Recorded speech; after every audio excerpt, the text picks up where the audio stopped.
बागेश्वर जिले के कपकोट क्षेत्र की कनलगढ़ घाटी में आयोजित कनलगढ़ महोत्सव के मंच से सामाजिक और राजनीतिक मुद्दों को लेकर एक तीखा संदेश सामने आया है। जिले के प्रथम उद्यमी दलीप खेतवाल ने महोत्सव के दौरान जनता को संबोधित करते हुए पहाड़ की चुनावी व्यवस्था और सामाजिक स्थिति पर गंभीर सवाल खड़े किए। उन्होंने कहा कि पहाड़ में चुनाव अब विकास के मुद्दों पर नहीं बल्कि शराब के सहारे जीते जा रहे हैं। घर घर शराब बांटने की परंपरा पर सवाल उठाते हुए उन्होंने कहा कि क्या शराब के सहारे उत्तराखंड का भविष्य सुरक्षित किया जा सकता है। दलीप खेतवाल ने चेतावनी दी कि चाहे जिला पंचायत चुनाव हो, ग्राम प्रधान का चुनाव हो या फिर विधानसभा चुनाव, हर स्तर पर शराब का वितरण एक आम प्रथा बन चुकी है, जो राज्य के भविष्य के लिए खतरनाक संकेत है। महोत्सव में मौजूद महिलाओं और स्थानीय लोगों से अपील करते हुए उन्होंने कहा कि जिन कार्यक्रमों में शराब बांटी जाती है वहां शामिल होने और भोजन करने से भी परहेज करना चाहिए। उनका कहना था कि ग्रामीण स्तर पर शराब का बहिष्कार ही पहाड़ को बचा सकता है। इसके साथ ही उन्होंने रोजगार और विकास के मुद्दे को भी जोरदार तरीके से उठाया। उन्होंने कहा कि जब तक पहाड़ में छोटे छोटे उद्योग स्थापित नहीं होंगे और युवाओं को रोजगार के अवसर नहीं मिलेंगे, तब तक पलायन और अपराध की समस्या बढ़ती रहेगी। उन्होंने ये भी आरोप लगाया कि पिछले 25 वर्षों में विकास के नाम पर सिर्फ कागजों में काम हुआ है, जबकि जमीनी स्तर पर वही सड़कें, नाले और रास्ते बार बार बनाकर सरकारी धन का दुरुपयोग किया जा रहा है।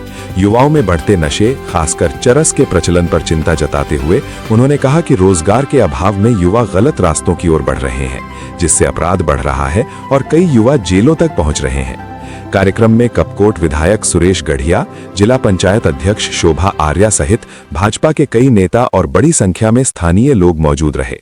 कुल मिलाकर कनलगढ़ महोत्सव का मंच इस बार सिर्फ सांस्कृतिक आयोजन तक सीमित नहीं रहा, बल्कि सामाजिक जागरूकता और व्यवस्था पर सवाल उठाने का माध्यम भी रहा।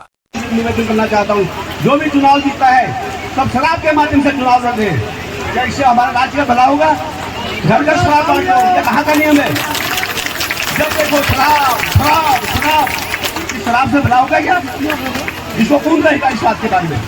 जिला पंचायत का चुनाव होगा, शराब बटेगी। ग्राम प्रधान का चुनाव होगा, शराब बटेगी। जो भी चुनाव होगा शराब बटेगी। शराब से क्या भला होगा राज्य का? ऐसे राज्य का नाश हो जाएगा। इसलिए युवा पीढ़ी को समझना है। और मैं महिलाओं को निवेदन करना चाहता हूँ, ये तमाम महिलाएं आए थे नाचते गाती, नाचते गाने से हमारा भला होगा? भला कब होगा? जब तक आप जितनी जहाँ पार्टी होती है, जहाँ शादी होती है, बारात होती है, अगर वहाँ शराब बनती है तो वहाँ खाना मत खाना। मैं अपनी बहन बेटी से निवेदन करना चाहता हूँ, वहाँ पर भी उनके घरों में शराब बनेगी, उस घर में खाना मत खाओ, तब ये पहाड़ का भला होगा। नहीं तो पहाड़ का भला होने वाला नहीं है। ये कहाँ समझते हो? समझना पड़ेगा। युवा पीढ़ी नहीं है तुम्हारा, सब बर्बाद हो गई। मैं बहुत कुछ नहीं करना चाहता हूँ। मैं महोत्सव का कोई विरोध नहीं करता हूँ। जब तक उद्योग नहीं लगेंगे, जब तक वहाँ युवाओं के लिए रोजगार नहीं मिलेगा, तब तक हमारा राज्य बनने कोई फायदा नहीं। 25 साल राज्य बने होंगे, क्या हुआ हमारे राज्य में? वही सड़क बन रही, वही नाले बन रहे, वही जो ईट डाले हैं। एक बार जो सड़क गाँव में सड़क बनी, दूसरी बार वही सड़क बनी, डिजाइनिंग से वही सड़क बनना है, राजनीति से वही सड़क बनी। क्या इससे राज्य का भला होगा? धरातल में विकास होना चाहिए। मैं सबसे निवेदन करता हूँ महिलाओं को, मैं कोई मेरी बेटियाँ मैं तुम्हें कराने वाला हूँ, लेकिन मैं आपसे निवेदन करना चाहता हूँ, आपसे एक ही निवेदन करना चाहता हूँ। आज 25 घर को लड़के जेल में बंदे हैं। नशा किसके नशा की चला पत्थर के नशे में पड़ा है? क्या उसका लड़का नहीं है? वो किसका भाई नहीं है? वो किसका घरवाला नहीं है? वो 10 साल जेल में रहेगा, कहाँ से क्या करके आएगा वो? उसको भी समझना पड़ेगा। हमारे राजनेताओं को समझना पड़ेगा। जब तक इसकी नीति नहीं बनेगी तब तक पहाड़ का भला नहीं हुआ। मैं सब आयोजक मंडल पर धन्यवाद आपसे बहुत बहुत निवेदन करता हूँ। धन्यवाद खेतवाल जी। देखिए, आपने बहुत ज्वलंत मुद्दों पर बात करी। ठीक है, आदमी की अपनी अपनी विचारधाराएं होती हैं, लेकिन मैं ऐसा मानता हूँ कि हमारे जो जनप्रतिनिधि हैं उनका बहुत ही भरपूर सहयोग और अपने स्तर से उन्होंने 100% करने की कोशिश करी है।